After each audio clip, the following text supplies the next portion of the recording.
Aku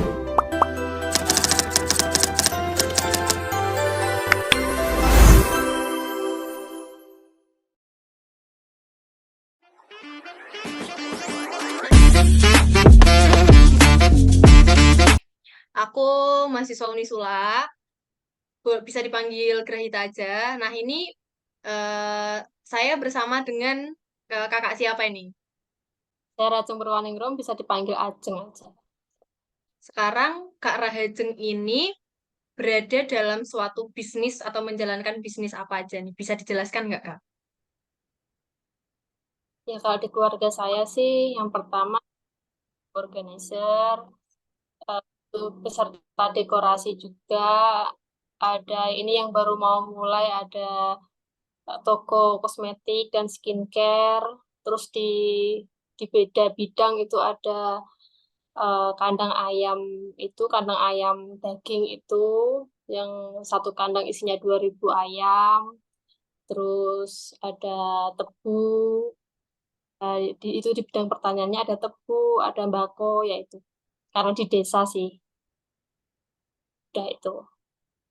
Terus bisa kita mulai aja ya, Kak, pertanyaan-pertanyaannya. Nah, tadi kan ada banyak tuh bisnisnya. Nah, kita mungkin bisa lebih fokus ke satu bisnis aja ya. Kayak mungkin mau apa nih? Weddingnya, wedding organizer-nya, atau yang apa? Kak Rajengnya? Mungkin bisa ke weddingnya aja yang lebih menarik kulik, bisa lebih luas juga. Nah, kita bahas di weddingnya aja. Oke, kita bahas di weddingnya ya, Kak. Jadi, mungkin ada beberapa pertanyaan. Nah, yang pertama nih, strategi apa sih yang digunakan untuk mengembangkan bisnis? Mungkin secara online, secara offline. Nah, itu bisa dijelaskan nggak, Kak? Terus gimana dengan Oh, penyesuaian dengan perkembangan zaman di sekarang? kalau zaman dulu sih, zaman dulu waktu dulu belum merambahnya dunia medsos, itu kami lebih tepatnya itu ke orang orang satu ke orang yang lain. Omongan orang itulah yang penting. Misalkan saya habis ngejob di sini, terus kok bagus, riasannya bagus, dekornya bagus. Nah, itu omongan orang-orang itu nanti jadi klien-klien berikutnya, omongan orang satu ke orang lain jadi mulut ke mulut lah, itu lebih efisien. Ya, tapi kalau zaman sekarang itu udah nggak efisien lagi. Karena sekarang eh, klien itu carinya lewat medsos, bukan lewat mulut orang ke orang lagi. Jadi ya kami ya langsung ke medsos aja sekarang. Jarang jarang mencari klien yang dari offline gitu, jarang. Kita dapatnya selalu dari online. Jadi ya itu, kita bikin konten, kita nge-up di sosial media terus-menerus, yaitu. Nah mungkin bisa disebutin nggak, Kak? Mungkin kan ini ada di YouTube, Instagram, TikTok, atau di platform apa lagi? Yaitu di semua itu ada Kak, ada YouTube, ada. Tapi kalau YouTube itu kami baru beberapa video aja sih, karena ya terkendala editnya, kita belum terjun ke situ fokusnya kan. Nah, kita lebih gampangnya ke Instagram, ke Facebook, ke TikTok gitu. Kalau dulu eh, medsos yang paling berpengaruh itu Facebook. Karena kan di desa, jadi anak-anak itu pemuda-pemudi sini mainnya Facebook. Tapi seiring berkembangnya zaman, sekarang sudah banyak beralih ke Instagram. Oke, oke. Berarti eh, tetap dari merambah perkembangan zamannya itu dari offline ke online, dari mulut ke mulut, terus merambah ke media sosial zaman sekarang. Terus mungkin ada pertanyaan lagi yang kedua. Nah, caranya menjalankan bisnis. Ini kan di kewirausahaan syariah ya, Kak. Gimana caranya untuk menghindari riba dengan mungkin antar karyawan atau Kak Rajeng sendiri dengan karyawannya dan bagaimana menjaga transparansi tentang keuangan, tentang informasi atau apapun itu di antar karyawan dan Kak Rajeng di karyawannya gitu Kak. Gimana ya? Iya, alhamdulillah dari keluarga saya memang dari keturunannya, dari orang tua, dari kami itu memang insya Allah kalau bisa anti riba, Kak. Jadi ya kami tidak pernah mengambil misalkan pinjaman yang riba gitu. Kalau dari kami pribadi sendiri tidak pernah untuk memulai usaha tidak pernah, alhamdulillah.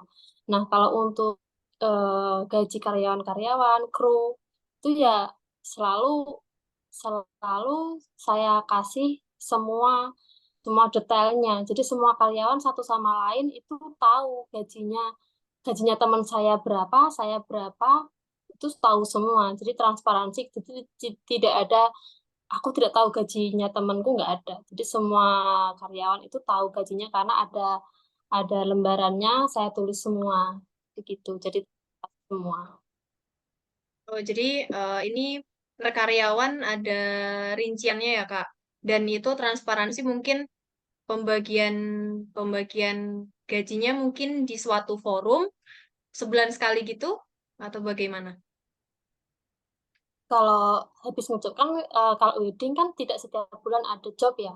Jadi kalau di sini kan apalagi di sini itu kan ada bulan-bulan yang bulan tidak boleh pengantin, tidak boleh ada pengantin, bulan yang ramai pengantin kayak gitu kan, Kak Suro gitu kan nggak ada pengantin.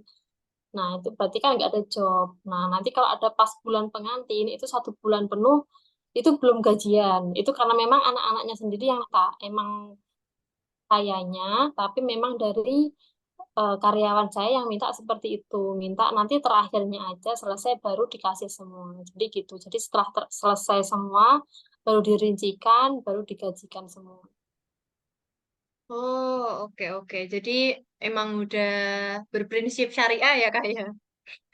Terus nih kalau boleh tahu nih, omset omset yang diperoleh mungkin dalam sebulan itu berapa ya, Kak? Terus kalau tadi wedding itu kan tadi ada beberapa bulan yang mungkin sepi pengantin, tidak boleh ada pengantin dan ada bulan-bulan yang ramai juga. Nah, itu kan omset pasti naik turun. Nah, gimana itu cara menjaganya?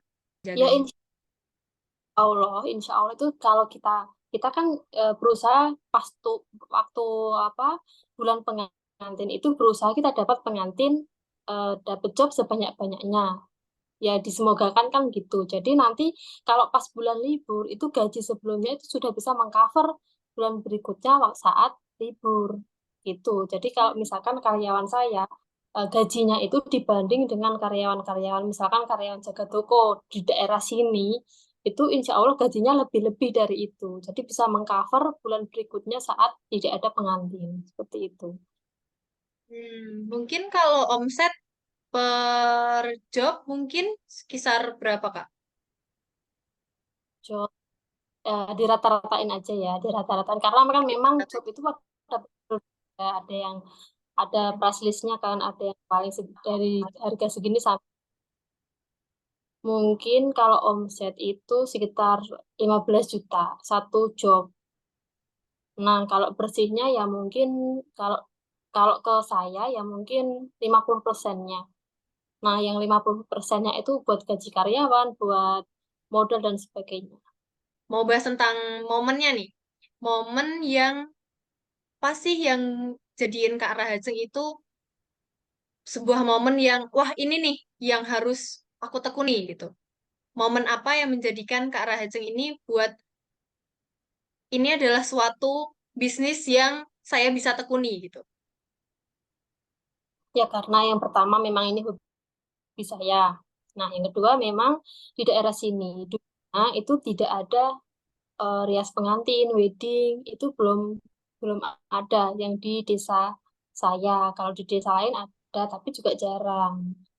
Nah, akhirnya ya saya memang mau menekuni itu karena hobi dan karena memang di daerah sini jadi wedding yang di sini ya perias lah. Kalau sekarang kan mua. Kalau dulu kan perias. Nah, perias di daerah sini tuh periasnya ya non sewu sudah sepuh-sepuh berkembangnya zaman untuk bersaing secara sehat ya ini saya masih pede dan berani lah karena saya lebih peka perkembangan zaman daripada beliau-beliau seperti itu. Oke, jadi mungkin peluang bisnisnya lebih besar ya Kak di daerahnya.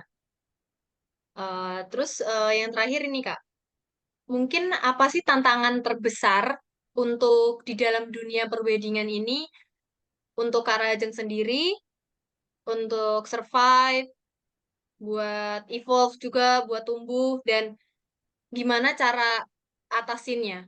Mungkin ada beberapa kendala yang dialamin.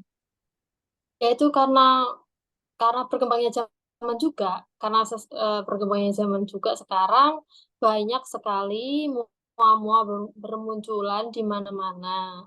Nah, kalau dulu kan kalau mau jadi perias itu harus punya dekor, punya gaun, punya banyak itu kan. Jadi orang mau memulai itu masih bingung. Nah, sekarang karena perkembangan zaman, dekorasi sudah ada sendiri, gaun juga bisa pinjam, karyawan bisa ambil dari mana-mana.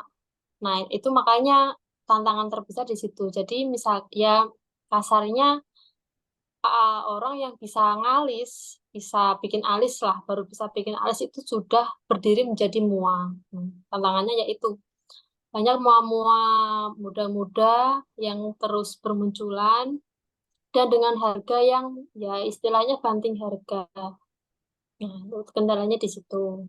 Tapi ya kembali lagi saya bersaing sehat.